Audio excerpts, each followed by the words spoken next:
Well, the Centrifuge Brain Project started in the 70s. Dr. Brenswick at the University of the State of New York was involved in a research on the effects of kindergarten rides on the learning curve of 4-year-old children.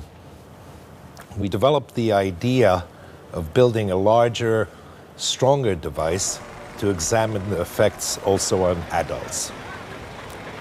The first tests were a disaster. It reached 6 Gs and it broke apart. We lost our academic standing. And then we had an idea. Matt's brother-in-law was on the board of a company that designed and manufactured amusement park rides. They had all the resources for us to continue our experiments. We designed our first real prototype, which was the Sphere-a-thon.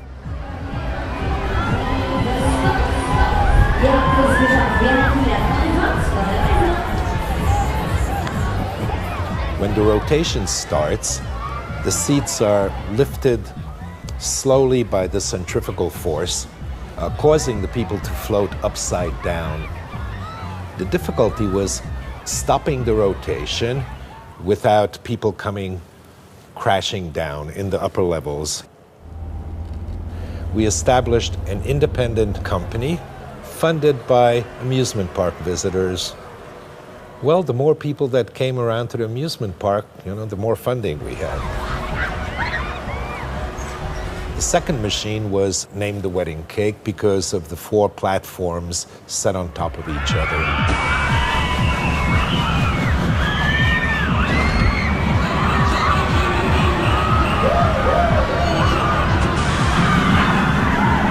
These machines provide total freedom, cutting all connection from the world you live in, communication, responsibility, weight.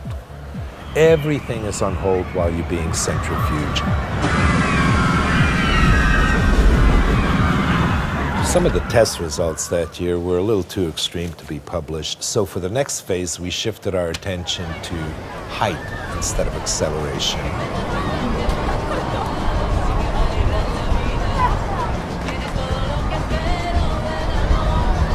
Well, actually, the first day wasn't really planned out very well. Everybody wanted to get on, and not realizing that it was a 14-hour ride, some people fell asleep, missed their stops, and had another 14 hours, and you could imagine, the problems that entailed.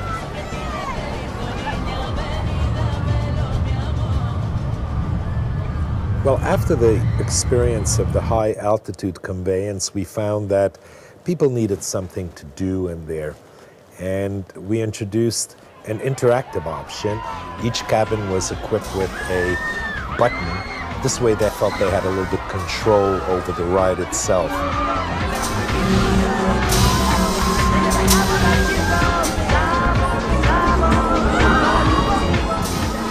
Except for one incident where the expander was placed a little bit too close to the building, there were no real problems with it, and there was a level of undefined brain activity around 30% higher than the kids who stayed on the ground.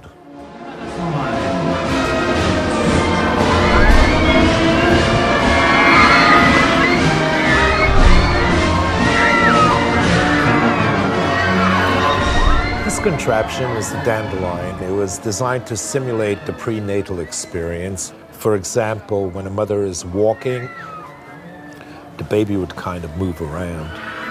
So we tried to compensate for the weight and size differential between an adult and a baby.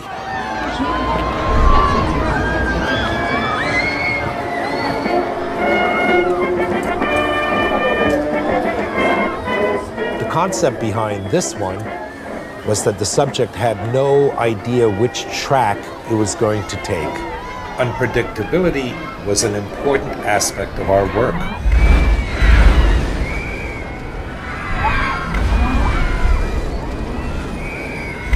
Which in many people resulted in readjustment of key goals and life aspirations.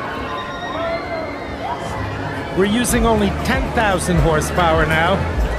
But I'm convinced once we reach 20,000, we're going to be free of all boundaries permanently, and it will be very stable.